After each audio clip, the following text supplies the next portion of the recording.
everyone, Sarah here. Welcome to my YouTube. Today I actually ordered a wig off of Amazon.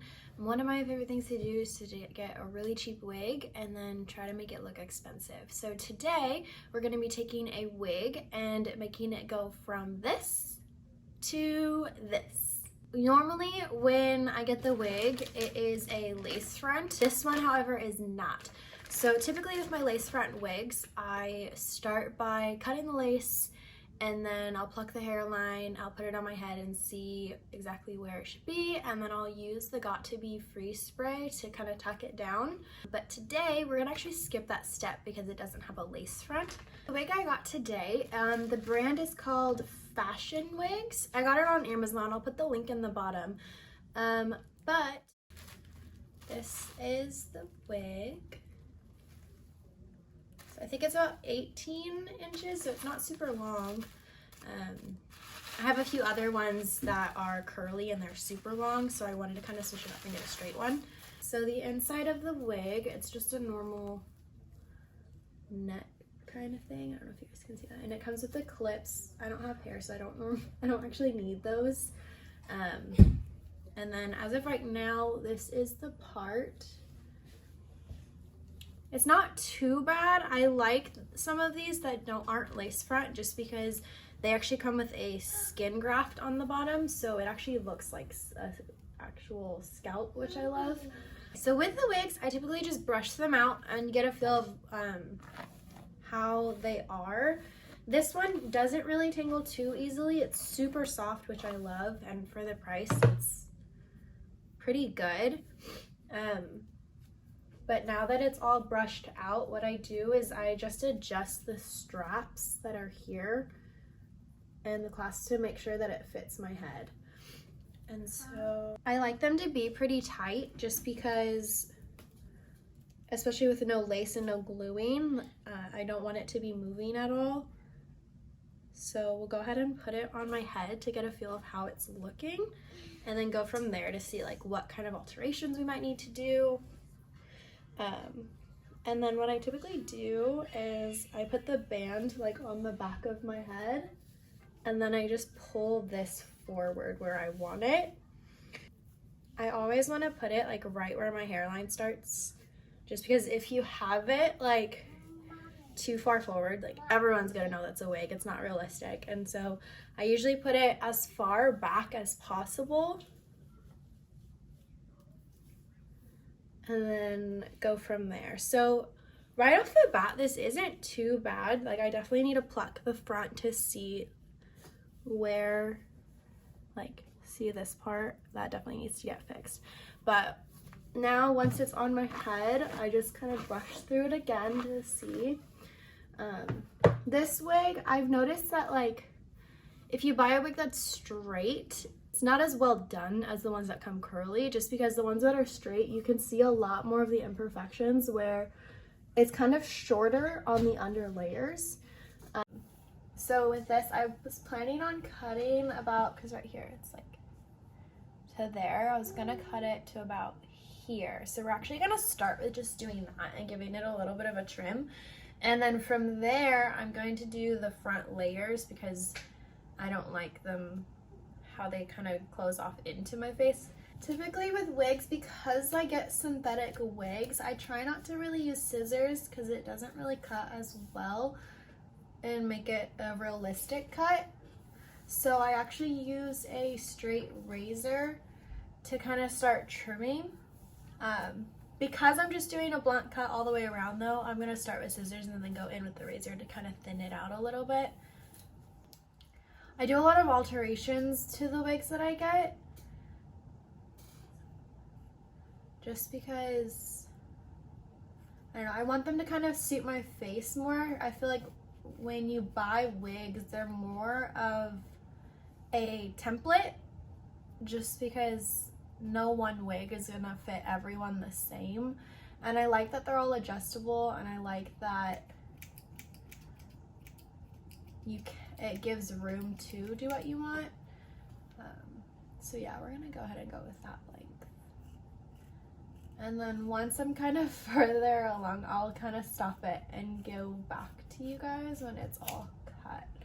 But right now I'm just going around. I'm keeping it kind of like a straight blunt cut just because I do like how that looks. So you can see I cut about 2 inches off. I'm gonna go off camera and finish the haircut, and then I'll come back to you guys and show you how I start doing the face framing layers and the scalp as well. All right, and we're back. So this is the initial cut. This is how much I took off. So now it sits like right below collarbone. The next step that I go in and do after I do initial trim or cutting off what I want, I do the face framing layers, and then I thin out the bottom because typically when hair is grown out a little bit, it's not as thick at the bottom. So I go ahead and take care of that just because I want my wigs to look like hair and look more realistic as if they are my hair. So with that, typically I just bring it to the front and I let it fall where it wants to, and then I see exactly what I want to take off. For this step, I use a straight razor instead of scissors just because I feel like it cuts it in a more natural way and I have a little more control about how much hair actually gets cut off, and it's not as blunt. So what I want to start with, and I don't know why, really cheap wigs, especially if they're not lace front, they have this weird layer right where this skin part is, and they have it where it's just like a weird thin layer of hair underneath it. So I think I want to start with that and just kind of create some baby hairs, and then I'll probably put some powder on the skin part so it doesn't look like there's a clear stopping point.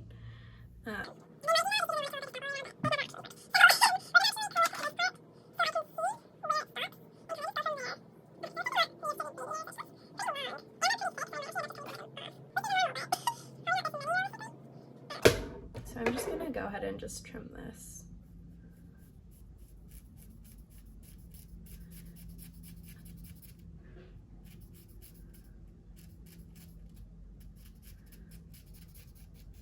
And at first, it's not gonna look like you're doing a whole lot, and it's probably gonna feel like you're getting rid of a lot of hair, but there's a lot already on the wig, so I promise trimming these are not gonna affect it too much, and it's gonna help it a lot more be realistic because no one has like a very large amount of hair in the front anyways. Like, we're all kind of losing hair as we get older.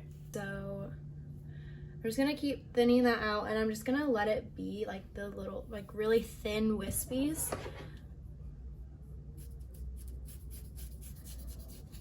And it's kind of a slow process just because, especially with it being a synthetic wig, like the hair can't grow back if I cut it too much. So I always start kind of going little by little and kind of judging where I want it and how much I want gone. But it's getting a lot thinner in the way that I want it to, so that's good.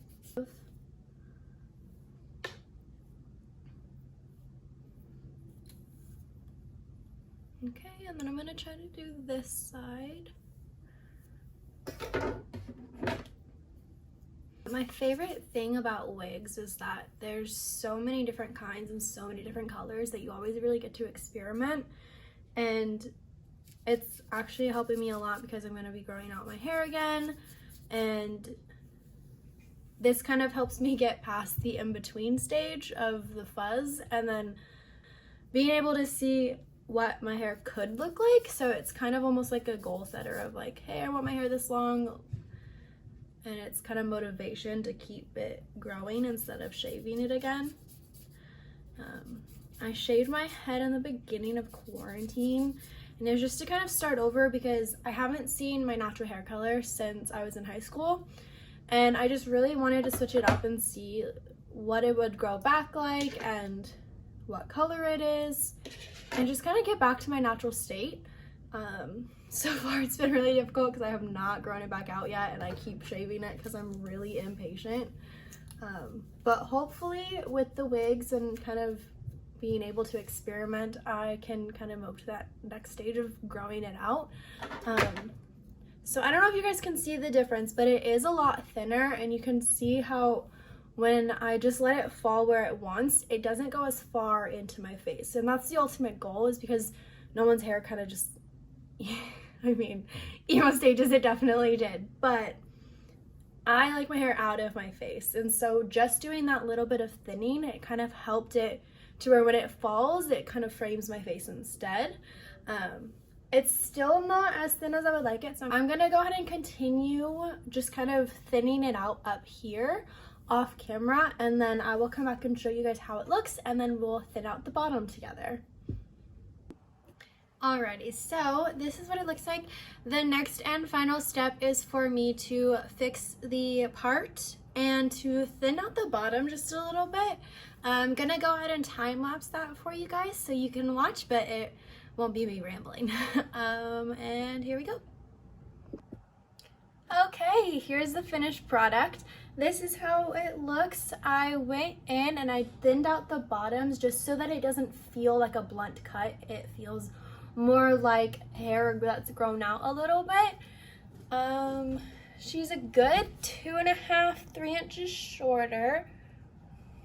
And what I did that was in the time lapse, I went in and I just plucked the hairline a little more so it looks a little more random like a scalp would, and then I put concealer on it so that it matches my scalp, and then I put some powder where that awkward line was, and then so now it looks more like a better transition, and this is how she looks. Thank you guys for watching. If you liked this video, go ahead and give it a thumbs up or a thumbs down. The algorithm doesn't really know which one it is, but either way, any type of interaction helps. If you want to see more videos like this from me, go ahead and hit that subscribe button and ring the bell, and stay tuned for my next video. Have a good day, guys.